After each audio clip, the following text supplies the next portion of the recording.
Jenderal Intelijen ungkap OPM, bantai 37 sipil dan 6 TNI Polri, Sebi ciut dikejar Kopassus Brimob. Kerap memfitnah TNI menyerang warga sipil, Sebi Sambom, juru bicara OPM, tak bisa lagi mengelak saat aksinya bersama para bos OPM dibongkar oleh Jenderal Intelijen. Data kekejaman OPM diungkap, merusak fasilitas umum dan membunuh warga sipil. Bahkan, kini OPM di 5 zona hitam terkepung. Sebagian markas mereka sudah dihancurkan. Kapolda Papua, Irjen Patrygeron Warin, menyatakan bahwa sepanjang tahun 2025 tercatat 43 orang meninggal dunia akibat serangan KKB. Dari 43 korban meninggal, 4 adalah anggota Polri, 2 orang TNI, dan 37 warga sipil, ujar Patryge dalam refleksi semester pertama Polda Papua, Senin, 30 Juni 2025. Selain korban jiwa, ada 47 orang luka-luka, termasuk anggota TNI Polri. Polda juga berhasil menyita 26 pucuk senjata api, 3.868 butir amunisi, 37 unit magazin, dan 1 bahan peledak. Ia juga mengungkap keberhasilan Operasi Damai Kartens 2025 di wilayah Kabupaten Enduga, Pegunungan Bintang, Yahukimo, Jayapura, Yalimo, Lanijaya, serta Polda Papua Tengah yang mencakup Puncak, Intan Jaya, Mimika, Paniai, dan Puncak Jaya. Operasi ini melibatkan total 1.060 personel gabungan.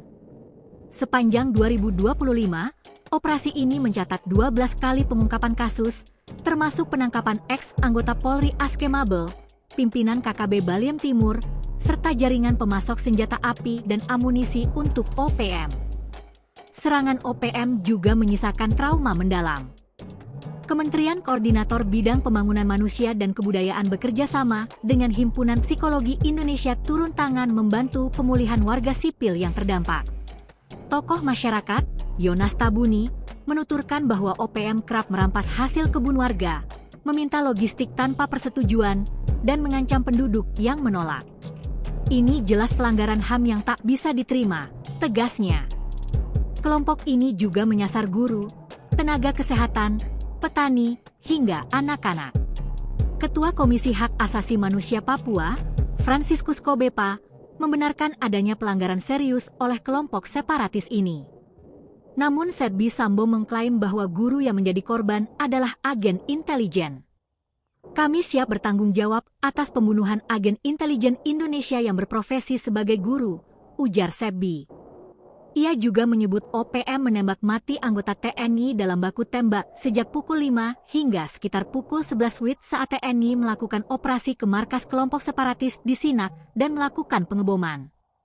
Namun, Kapuspen TNI Brigjen Kristome Sianturi menegaskan bahwa tidak ada operasi militer seperti yang dituduhkan Sebi. Itu semua merupakan propaganda OPM untuk menutupi aksi biadab mereka, tegas Kristome.